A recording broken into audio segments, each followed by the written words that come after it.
Again, a very interesting one.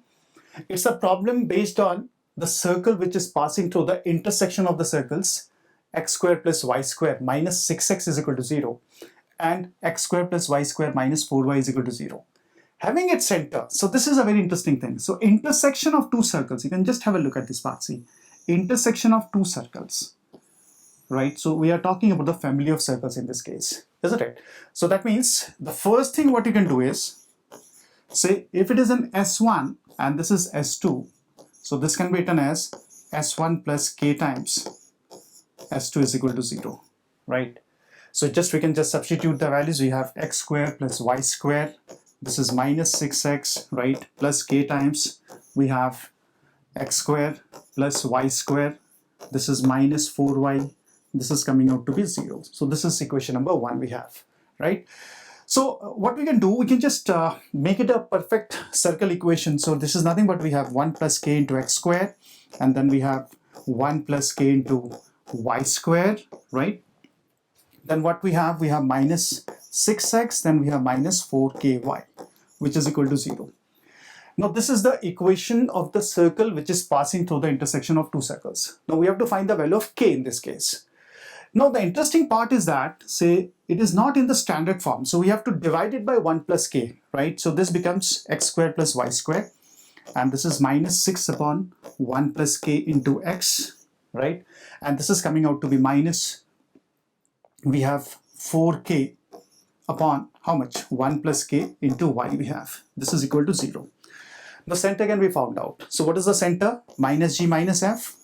So this is nothing but we have 3 upon 1 plus k, right, comma, we have 2k upon 1 plus k. Can you see that? This is what we have. Fine. So this is the center we are talking about, and this center lies on this line. Which line? This line. Just see. So if the center lies on this line, we substitute the value of center in this equation of line, and we get the value of k to be minus 3. Right? This is a very important thing. Now once we get the value of k is equal to minus 3, we substitute here, right? So if we get k is equal to minus 3, substituting here, what we get? So we get x square, and this is plus y square, this is minus 6x, right? And this is minus 3, this is x square plus y square minus 4y, and this is coming out to be 0, right? Now we take it this way, x square. So this is basically the equation of circle we have. Now no need of expanding it, just check which value will satisfy, because it is saying that this circle also passes through the point. That means once you get the equation of the circle, you just plot the values, put the values of x and y in the given circle, and if it is satisfied, then it will be the correct option. So you can just check it out. Minus 3 comma 6 will be the final, the point which we can say that it will satisfy this equation of circle, right? So option number 1 will be the correct one, right? So hopefully these 3 questions are clear to you. Now friends, let's talk about question number 18. Very simple problem. The minimum value of 2 raised to the power sin x plus 2 raised to the power cos x is what? The concept which will be used here is, you can just have a look at this. Arithmetic mean is greater than or equal to geometric mean, right? So what we can do, we can just write it in this way. We have been given 2 raised to the power sin x, that is, this is a and this is b we have. So we can just write 2 raised to the power sin x plus 2 raised to the power cos x divided by 2, which is greater than or equal to under root of 2 raised to the power sin x into 2 raised to the power cos x, which is nothing but we have 2 raised to the power sin x plus cos x, right? This is what we have. Now what we can do, we can just write, why I have taken a and b, because if you remember, a plus b by 2 is greater than or equal to root of a, b. This is what we have, the form, right?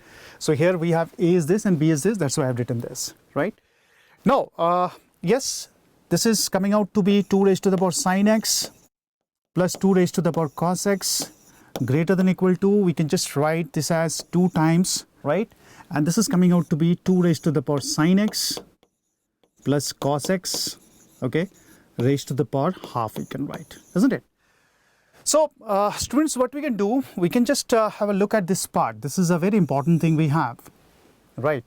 Because sin x plus cos x is there. So sin x plus cos x means we are talking about the minimum value of sin x and maximum value of cos x, right? So minimum is what? We have minus root 2, isn't it? And what is the maximum value? We have root 2 here, the form that we have discussed in trigonometry. That means we can just write it down as 2, and again this is what? This is coming out to be how much? 2 raised to the power. This is minus of root 2 we can take. This is minus root 2, right? So minus root 2 upon 2 we have, or we can write it as greater than or equal to 2 times 2 raised to the power minus 1 by root 2 we can write. So that means we can write it as 2 raised to the power 1 minus 1 by root 2. That is the third option, is the correct one we have, right? So hopefully this is clear to you. Now let me go to the next one. It's a very simple problem based on probability. You have the idea of class 12th concepts, things can be solved, right? See, what has been given to us? We have been given in a game 2 players A and B, right? Take turns throwing a piece of fair dice starting with player A, and total of scores on 2 dice in each throw is noted, right? A wins the game if he throws a total of 6. Again, this is a very interesting thing. B throws a total of 7 and B wins the game, right?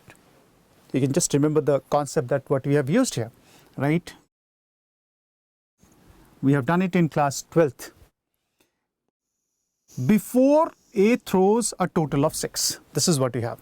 So if he throws a total of 7 before A throws a total of 6. The game stops as soon as either of the player wins. The probability is what? Like A winning the game. So this is a very interesting thing. So I think the question is a bit lengthier one, but if you just see the concepts involved, it's very simple. So what we have probability of A wins, right? So you can see here probability of A wins means what are the possibilities we have? First throw, third throw, or maybe fifth throw, A will win, right? So it may continue. So that means we are talking about the first part, that is probability of A wins, right? Then we have probability of losing of A, probability of losing of B we have, then probability of A we can just write it down this way. So it goes like this, remember? So it creates a GP, isn't it? So if I talk about probability of, probability of getting A, so what we have? We have 6, right? So if A wins the game, if throws a total of 6. Total of 6 means we are talking about what are the things we have. We have been given the A event to be what? Like we have total of 6. We have 3, 3.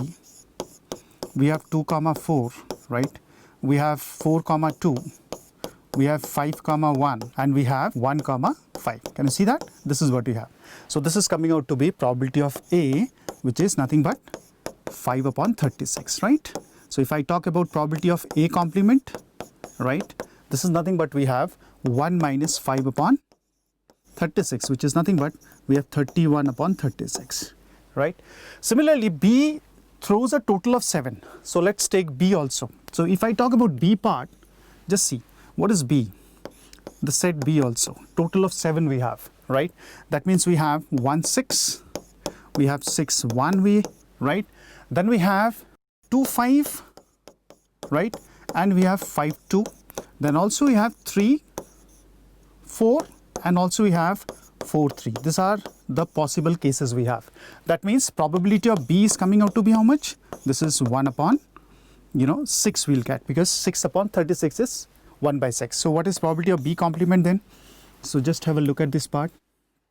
So the probability of B complement will be 5 upon 6. Got it? This is what we have. Now if I just substitute the values here, just see here what we have. This is the first term, right? This is a GP we have. Then we have 1 minus probability of A complement into probability of B complement, right? This is the GP. So what we have used sum to infinity, that is A upon 1 minus R. So once you get this expression, that means we just substitute P, B complement, P, A complement, PA, we get the answer to be 30 upon 61. So this is the option which is the correct one, right?